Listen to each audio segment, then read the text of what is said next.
నమస్కారాలు.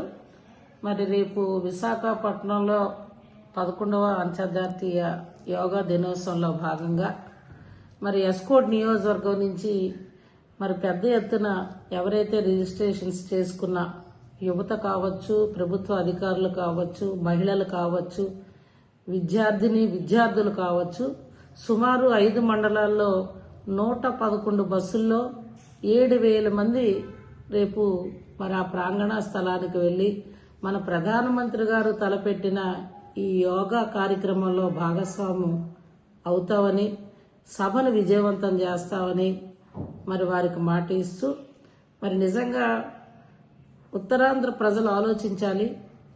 ఇవాళ మన ఆంధ్రప్రదేశ్కి ఇది ఒక గౌరవాన్ని ప్రధానమంత్రి గారు ఒక వరంగా ఇవ్వబోతా ఉన్నారు నరేంద్ర మోడీ గారు. మరి అటువంటి మహనీయుడు తలపెట్టిన ఈ కార్యక్రమాన్ని గౌరవ చంద్రబాబు నాయుడు గారు ముందుండి మన అందరిలో కూడా ఒక చైతన్యాన్ని తీసుకొచ్చి ముందుకు నడిపిస్తున్నారు.